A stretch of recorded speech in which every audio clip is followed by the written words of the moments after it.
আসুন বন্ধুরা, ঋতুধারা মনোরমা সাধু ইউটিউব চ্যানেলে আজ একটি অসাধারণ ছোট গল্প শুনি। আজকের গল্পের নাম পুণ্যভূমি। লিখেছেন আশাপূর্ণা দেবী।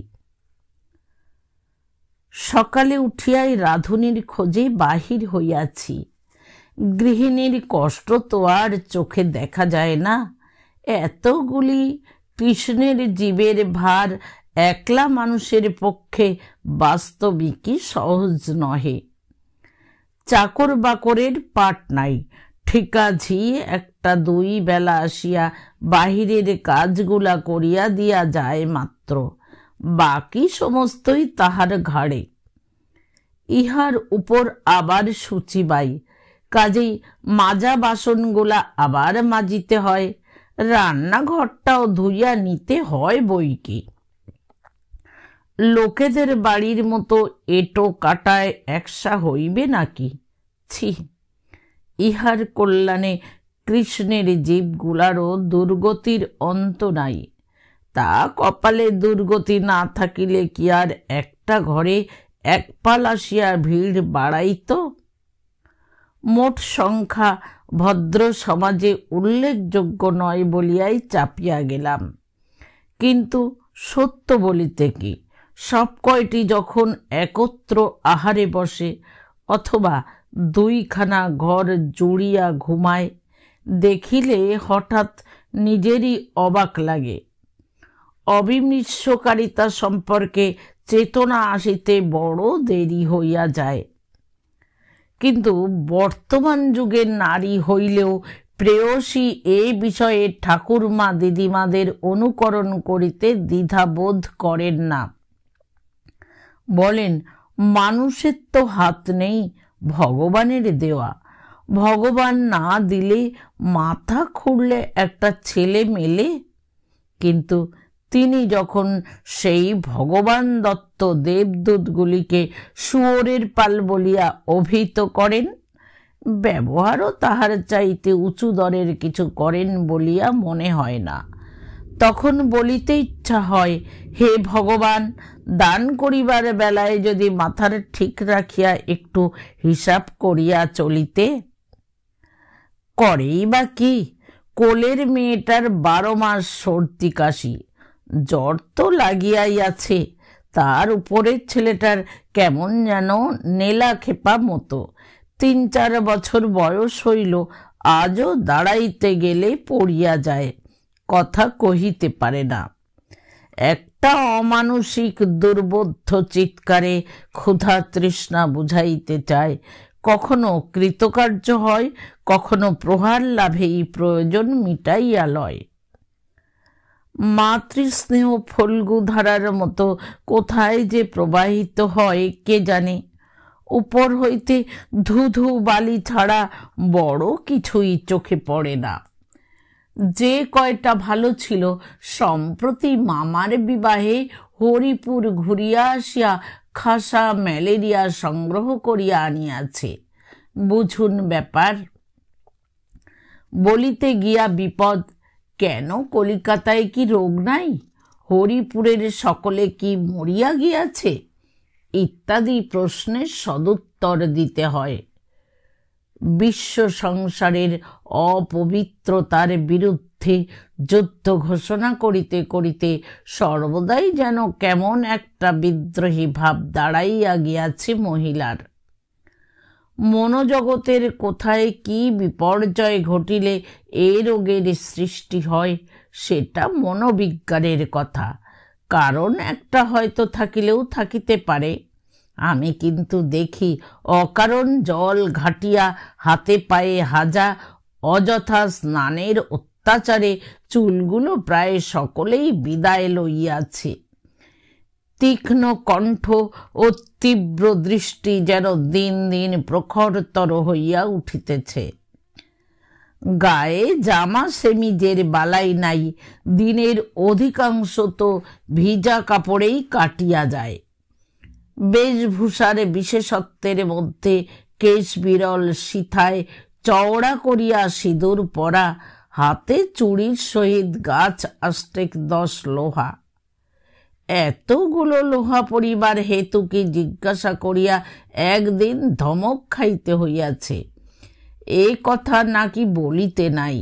স্বামী বেচারার পলাইবার পথে বেড়ি দেওয়াই যদি লোহা পরিবার প্রকৃত উদ্দেশ্য হয়, তবে সেটা সংখ্যায় যত বেশি হয় ততই বোধ করি মঙ্গল। অস্থি চর্মসার দেহখানা ও কাকড়ার দাঁড়ার মতো দুইটা হাতের বিরাম নাই, বিশ্রাম নাই। বিশ্রাম অবশ্য রসনারও নাই। অতটুকু একটা যন্ত্র হইতে কেমন করিয়া এমন অনর্গল শব্দ বাহির হইতে পারে, সেটাও কম বিস্ময়ের কথা নয়। পাখির মতো সরু গলায় মোটা শিরা দুইটা ফুলিয়া ফুলিয়া উঠে। প্রতি মুহূর্তে মনে হয় এই চিৎকারেই গেল বুঝি ছিড়িয়া। আশ্চর্যের বিষয় কিছুই হয় না। তিনি যে একদা পরের ঘর হইতে আসিয়া এ সংসারে প্রবেশ করিয়াছেন, আমি অবশ্য সে কথা বহুকাল ভুলিয়াছি। তাহারই কৃপায় এই সংসারে কিঞ্চিত মাত্র স্থান পাইয়াছি ভাবিয়া কৃতার্থ বোধ করি। তিনি কিন্তু পূর্ব কথা বিস্মৃত হন নাই এবং দুই বেলা তাহা স্মরণ করাইয়া দিতে ত্রুটি করেন না। নিত্যকার মতো আজও এ সংসারে আসিয়া পর্যন্ত দাসী বৃত্তি করিতে করিতে কেমন করিয়া তাহার ইহ ও পর উভয়কাল মাটি হইল, এই কথাটি তারস্বরে ঘোষণা করিতে মাত্র অর্ধ ঘণ্টা কাল ব্যয় করিয়া সবে মাত্র ঘরের বাহিরে পা দিয়াছেন। হতভাগা ছেলেটা ক্ষুধার বাহানা লইয়া আঁচল ধরিয়া টানিল। রাগে পিত্ত জ্বলিয়া গেল। যথাযথ সময় ক্ষুধা তৃষ্ণা পাইতে কি উহাদের লজ্জাও হয় না? আশ্চর্য! বাড়ির আবহাওয়া দেখিয়া ক্ষুধা বোধ করো তা না, দুষ্কর্মের ফল পাইতে বিলম্ব হইল না। দিলি তো হতভাগা ছুঁয়ে, আস্তাকুড় ধাঙর কোথাকার। সঙ্গে সঙ্গে দুইটা সশব্দ চাপড়। স্পর্শদোষ ঘুচাইয়া গিয়াছে যখন, তখন আর বাধা কি? কর্মফল উহাদের। যাক, এখন আর তাহার জন্য কিছুমাত্র বিকার বোধ করি না। 52 সহিত 65 ব্যবধান লুপ্ত হইয়া গিয়াছে। বরং ভগবানের হাত নামক অদৃশ্য বস্তুটাকে মানিয়া শিখিয়া পর্যন্ত বেশ আরামেই আছি। নগদ 4 পয়সা খরচ করিয়া একখানা মোহমুদ্গর কিনিয়াছি। অবসরের সময়ে মনঃসংযোগের চেষ্টা করি। এমনি একবার বইখানা হাতে লইয়াছি। সেজ মেয়ে ফুটি ঊর্ধ্বশ্বাসে ছুটিয়া আসিয়া কহিল, বাবা শিগগির এসো, ফ্যান পড়ে মার পা পুড়ে গেছে, ভীষণ পুড়ে গেছে। মুক্ত কচ্ছ হইয়া ছুটিলাম। কিছুক্ষণ পূর্বে কা তব কান্তা গোছের যে উচ্চ চিন্তাটা মনের ভিতর আনাগোনা করিতেছিল, নিমেষের মধ্যে উধাও হইয়া গেল। ভীষণটা এদের কথার মাত্রা। ভালো লাগিলেও বলে ভীষণ ভালো। ভীষণটা বাদ দিলেও মন্দ পড়ে নাই দেখিলাম। সহানুভূতি দেখাইতে গেলে প্রায়শ বিপরীত ফল ফলিতে দেখি। সে পথ মাড়াইলাম না। প্রাথমিক প্রতিবিধানের পর কিছু ধাতস্থ হইয়া তিনি যখন তাহাকে বিস্মৃত হইয়া থাকার অপরাধে যমুনা দেবীর ভ্রাতাকে সখেদ অনুযোগ করিতেছিলেন, নম্রভাবে প্রস্তাব করিলাম, একটা বামুন রাখলে হয় না?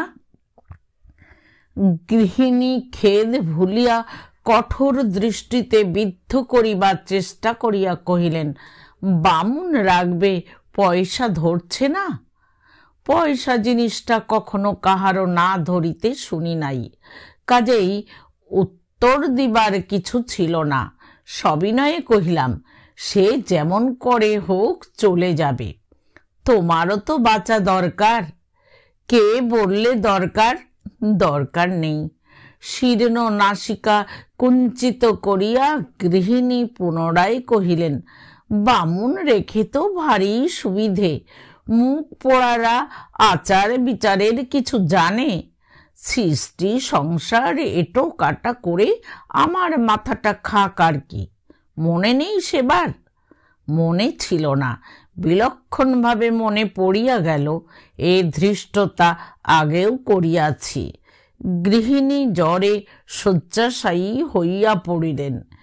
চারিদিক অন্ধকার দেখিয়া একটা আনকোনা উড়ে ধরিয়া আনিয়াছিলাম। সে সাপ ব্যাং যাহা রাধিয়াছে অম্লান বদনে গলা দিয়া নামাইয়াছি। গৃহিণী প্রথম দিন পথ্য করিয়াই তাহাকে পত্র পাঠ বিদায় দিলেন ও মন্তব্য প্রকাশ করিলেন। পেটে সর্বদা যাহাদের খাণ্ডব দাহনের আগুন জ্বলিতে থাকে তাহারাই এই উৎকট পাচন বিনা বাক্যে গলাধকরণ করিতে পারে। তাহার অগ্নি অত প্রবল নয়। তাহার পরদিন সকালে চিন্তাকুল চিত্তে বাহির হইতেছি একটা করিতকর্মা লোকের সন্ধানে। দেখি 10 বছরের মেয়ে পানি গামছা পরিয়া রোয়াকের উপর তোলা উনুন জ্বালিয়া ভাত চড়াইয়াছে ও তদিয়া জননী রান্নাঘরের ভিতর একটা উঁচু টুলে দাঁড়াইয়া ছুড়িয়া ছুড়িয়া কড়ি বর্গার গায়ে গোবর জল নিক্ষেপ করিতেছেন।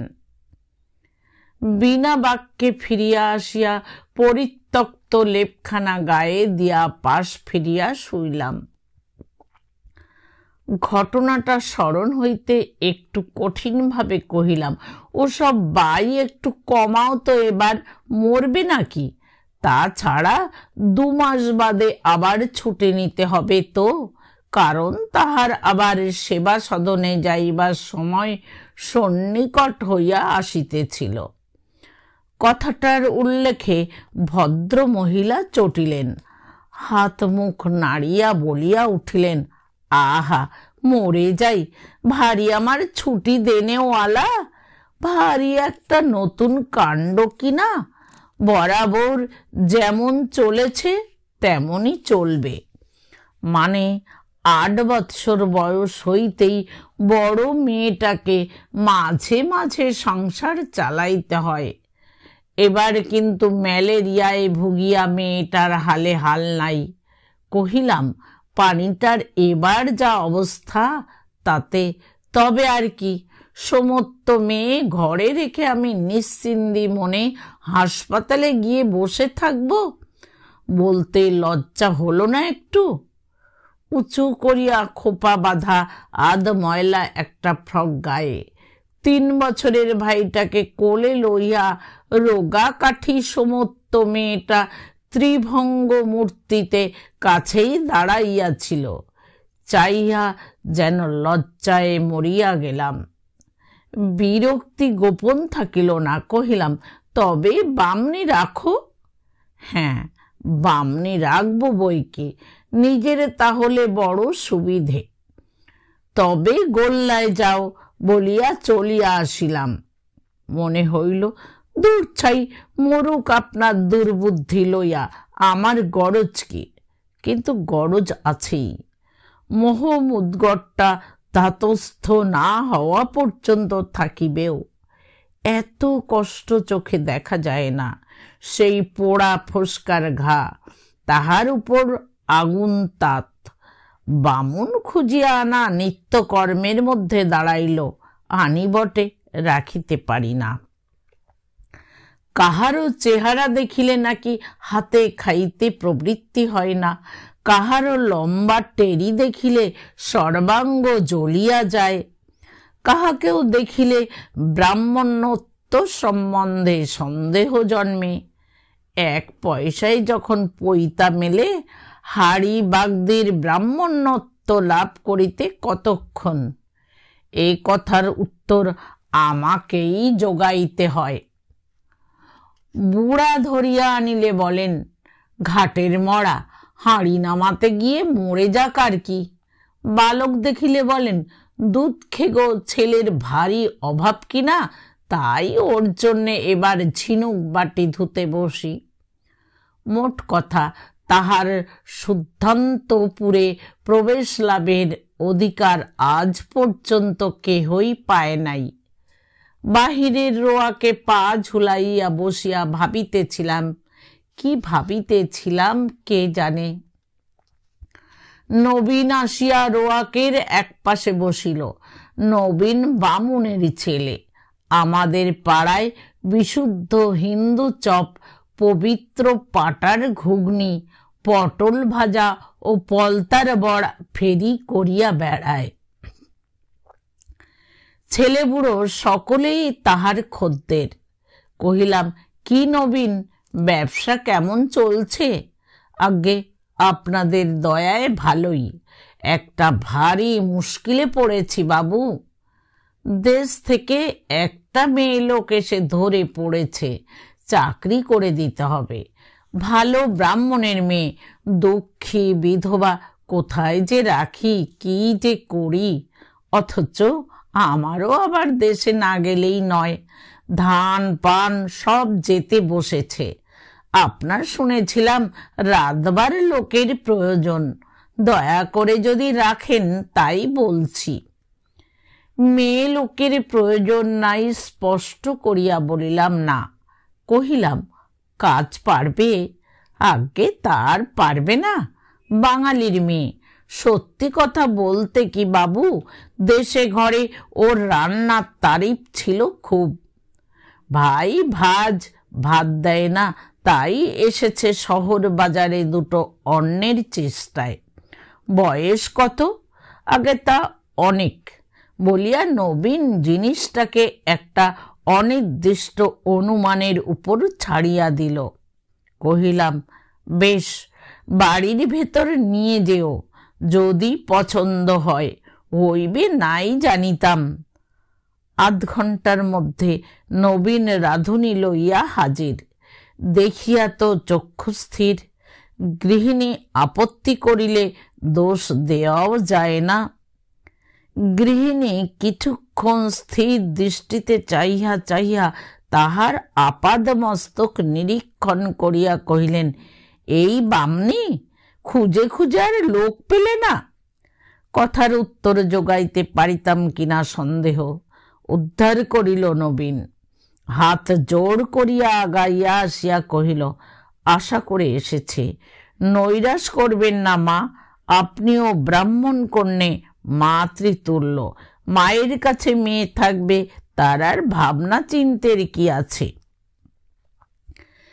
গৃহিণী অবশ্য আর ঘোমটা টানিয়া সরিয়া দাঁড়াইয়াছিলেন। আধুনিক মেয়েদের মতো বেহাই তিনি নন। ধোপা, নাপিত, মুদি, গোয়ালা সকলকেই পুরুষোচিত সম্মান দিয়া থাকেন। নবীন কিন্তু ঘোমটা অগ্রাহ্য করিয়া আরো কাছে সরিয়া আসিয়া কহিল, মনে দ্বিধা করবেন না মা, রেখে বুঝবেন মেয়ে আপনার কেমন। মা বাপ আপনারা, পেটের মেয়ে দুদিন বাপের ঘরে এসে ঠাঁই পাবে না মা? মনে হইল পিতৃকন্যার সম্বন্ধ পাকা করিয়া লইতে নবীনের নিজের গরজও কম নয়। উত্তরে গৃহিণী যাহা জনান্তিকে বলিলেন, আমাকে আর উচ্চারণ করিবার ক্লেশ স্বীকার করিতে হইল না। নবীন একতলায় থাকিলেও তাহার শুনিতে পাওয়ার বাধা ঘটিত না। নবীন সে কথার উত্তরে সোৎসাহে কহিল, কেন মা, আপনার ঘরে কি খ্যাংরা নেই? মুড়ো খ্যাংরা এতটুকু বেচাল দেখলে দেবেন ঠিক করে। আফিসের বেলা হয় দেখিয়া চলিয়া গেলাম। একটা শক্তপোক্ত লোক পাইলে সংসারের সুবিধা যথেষ্ট, কিন্তু ওকালতি করিয়া বিপদ বাড়াইলাম না, থাকিবে না। বাড়ার ভাগ আমাকে ছেলে পুলের সামনে না হোক কতকগুলা কতটুকু কটু কথা শুনিতে হইবে। সন্ধ্যাবেলা বাড়ি আসিয়া দেখি জগতে অঘটনও ঘটে, যাহা কোনোদিন দেখিয়াছি কিনা সন্দেহ। গৃহিণী কোলের মেয়েটাকে কোলে করিয়া ঘুম পাড়াইতেছেন। নিম্নতন কয়েকটি শান্তির অবতার হইয়া কাছে বসিয়া আছে। অদূরে সংসার তরণের নূতন মাঝি বটি পাতিয়া কুটনা কুটিতেছে। নবীন মিথ্যাই এতদিন ফেরিওয়ালাগিরি করে নাই, গছানো বিদ্যাটা শিখিয়াছে বেশ দেখিতেছি।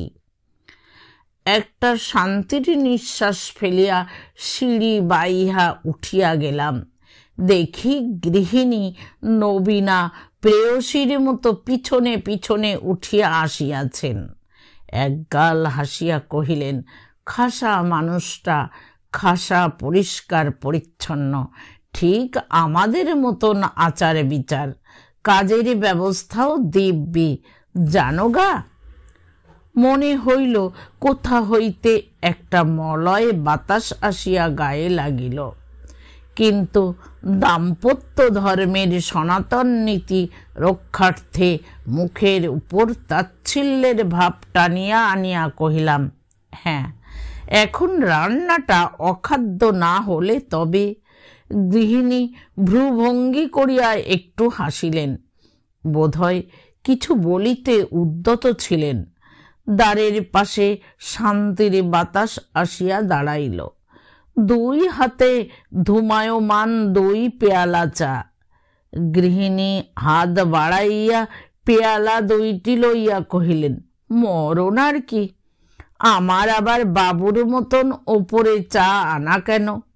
রান্নাঘরের কোণে বসে কাঁসার ঘটি করে তো খেয়ে মরি, তাই এনেছ যত্ন করে দাও। রাঁধুনি রইয়া গেল। বাড়িতে আজকাল সর্বদাই শান্তির বাতাস বহিতেছে। রাঁধুনিগিরি করিয়াই কর্তব্য সারে না, মেয়েটা বাড়ির লোকের মতো সকল কাজ করিয়া বেড়ায়। কাজেই ঝামেলা কম বলিয়া গৃহিণীর চিৎকারও কতকটা সীমাবদ্ধ। ছেলেগুলা ফর্সা জামা পরিতে পায়, দিবারাত্রি ক্ষুধার আবেদন জানায় না, মাঝে মাঝে তেল সাবানও জোটে দেখিতে পাই। আমাকেও অফিসের বেলা হইলে করুণ মিনতি ভরে ভাত চাইহা আধো জ্বলন্ত ভাতের সহিত জ্বলন্ত মুখের মুখ নাড়া খাইতে হয় না। পরিপাটি করিয়া প্রস্তুত অন্ন ব্যঞ্জন না চাহিতেই মেলে। কাপড়খানা আলনাই পাওয়া যায়। ঘরের কোণে জড়ো করা কাপড়ের স্তূপ হইতে বহু কষ্টে সংগ্রহ করিতে হয় না। যেখানেই চোখ পড়ে লক্ষ্মী স্ত্রী ফিরিয়াছে মনে হয়। বেশি বলিয়া সন্দেহ ভাজন হইতে চাহি না। মোট কথা, মেয়েটার গুছাইয়া সংসার করিবার হাত আছে বোঝা যায়। গৃহিণী আনন্দে গদগদ হইয়া বলেন, বামুন মেয়ে কিরকম যে ছেলে ভালোবাসে, কদিনে এমনি বশ করে নিয়েছে, মনে হবে যেন ওর হাতেই মানুষ। নাওয়া খাওয়া, আচানো, জামা পরানো সব বামুন দিদি। রোজ গল্প শোনা চাই, পেয়ে বসেছে একেবারে। বামুন মেয়েরও শরীরে আলিস্যি নেই বাবু, খোকা খুকু বলতে অজ্ঞান। তাহার মুখে অপরের গুণকীর্তন অনভ্যস্ত কানে মধুবর্ষণ করে। 2 বেলা ভগবানের কাছে কৃতজ্ঞতা জানাই, কিন্তু ভগবান নামক জীবটি কৃতজ্ঞতায় ভুলিবার মতো কাঁচা ছেলে নয়। সেই কথাই বলিতেছি। অফিস হইতে ফিরিতে রাত্রি হইয়াছে যথেষ্ট। শীতের রাত। বাড়ি গিয়া গরম চায়ের পেয়ালাটা কেমন মোলায়েম সম্বর্ধনা করিবে, তাহাই চিন্তা করিতে করিতে দ্রুত আসিতেছি। বাড়ি ঢুকিয়াই কিন্তু কেমন একটা বিপরীত ভাব লক্ষ্য করিলাম। কোলের মেয়েটা অতীত প্রথানুসারে দালানে পড়িয়া কাঁদিতেছে। নেলা খেপা ভাইটিকে কোলে লইয়া তাহার দিদি বিরস মুখে জানালা ধরিয়া দাঁড়াইয়া আছে। ঘরগুলা অন্ধকার, বোধহয় সন্ধ্যা পড়ে নাই। রান্নাঘরে উকি দিতেই ব্যাপার বুঝিলাম, গৃহিণী আজ অন্নপূর্ণা। বামুন মেয়ের বোধ করি অসুখ। আহা, মানুষের শরীরই তো রোগ হইবে না এমন কি লেখাপড়া আছে? মৌখিক ভদ্রতা করিয়া বলিলাম, তুমি রাঁধছ যে, বামুন মেয়ে কোথায়? গৃহিণী সংক্ষেপে কহিলেন, জমের বাড়ি। স্থানটা বিশেষ সুবিধাজনক নয়, পথ জানা নাই যে ডাকিয়া আনিব। অগত্যা কিছু বলা দরকার বোধে বলিলাম, তা তুমি আর এই শরীরে আজ না হয় থাকতো। অন্নপূর্ণা সবিনয়ে শুধাইলেন, শরীর খারাপ বলিয়া বসিয়া থাকিলে এই রাবণের গোষ্ঠীর পিণ্ড সিদ্ধ করিবে কে? তা বটে, এত বড় সমস্যাটা ভাবিয়া দেখি নাই, কিন্তু যে করিত আসলে তাহার হইল কি? ছেলে মেয়ে গুলার কাছে সদুত্তর পাইলাম না, শুধু জানিতে পারা গেল বামুন দিদি কাঁদিতে কাঁদিতে কাপড় চোপড় লইয়া চলিয়া গিয়াছে। বলিতে গিয়া ফুটিটা নিজেই কাঁদিয়া বাঁচে না। বেশিক্ষণ অবশ্য অন্ধকারে থাকিতে হইল না। গৃহিণী মুখ খুলিলেন, বামুনের মেয়ে হয়ে এমন দুষ্প্রবৃত্তি? আঁশবটি দিয়ে কেটে দুখানা করলে তবে উচিত শাস্তি হয়। নমনে মুখ পোড়াকেও বলি, বিয়ে করব, ঘর সংসার হবে বলে লোভ দেখিয়ে এখন যে সরে পড়লি, এ কি ধম্মে সইবে? মনে মনে ভাবিলাম, সহিবে না আবার? খুব সহিবে। বৃথাই কি নবীন এই পুণ্যভূমিতে জন্মাইয়াছে? ধর্ম এখানে সর্বংসহা। হতভাগী বামুন মেয়ে, দূর হোক তাহার কথা। গৃহিণীর গায়ের ঝাল মিটে নাই। তখনও বকিতেছিলেন, আচ্ছা দেখব, দেশের ভাত কদিন খাস, এ পাড়ায় কি আসতে হবে না? এত বড় জোচ্চুরি করে পার পাবি? তা নতুনত্ব সে বিশেষ কিছু করে নাই। অল্প বয়সী বিধবা মেয়ে ভাই ভাজের দুর্ব্যবহারে কষ্ট পাইতেছিল। হয়তো মমতা বশতই আনিয়াছিল চাকরি জুটাইয়া দিবে বলিয়া। তাহার পর সচরাচর যাহা ঘটিয়া থাকে তাহাই ঘটিয়াছে, এবং সেইটুকুই নবীন চাপিয়া গিয়াছে। তা নিতান্ত পাষণ্ডের মতো ব্যবহারও সে করে নাই। অনাথা স্ত্রীলোককে দেখিয়া শুনিয়া একটা ভব্যযুক্ত বাপের বাড়িতে রাখিয়া গিয়াছে। সে যাক, মেয়েটা কয়দিনের সেবা যত্নে এমন আপনার করিয়া লইয়াছিল যে এত দূর অধঃপতনের সংবাদেও বটি কাটা করিবার প্রস্তাবটায় তেমন সায় দিতে পারিলাম না। বরং এই শীতের রাত্রে সহায় সম্বলহীন অবস্থায় কোথায় বসিয়া কাঁদিতেছে ভাবিয়া মমতা হইল। না বলিয়া পারিলাম না। এই পৌষ মাসের রাত্রে না তাড়ালেই হতো। দিনের বেলা দেখে শুনে কোথাও চলে যেত, একটা রাতে কি আর ক্ষতি হতো তোমার? গৃহিণী খুন্তি ফেলিয়া সদর্পে কহিলেন, কেন, কিসের জন্যে? একটা রাতই বা রাখবো কেন? আমার পুণ্যের সংসারে ওসব পাপ এক দণ্ডও রাখবো না। পৌষ মাস তো বয়ে গেল, ও জঞ্জাল ঝেঁটিয়ে বিদেয় করলেও পাপ নেই। সত্য বটে, বলিবার কিছু নাই।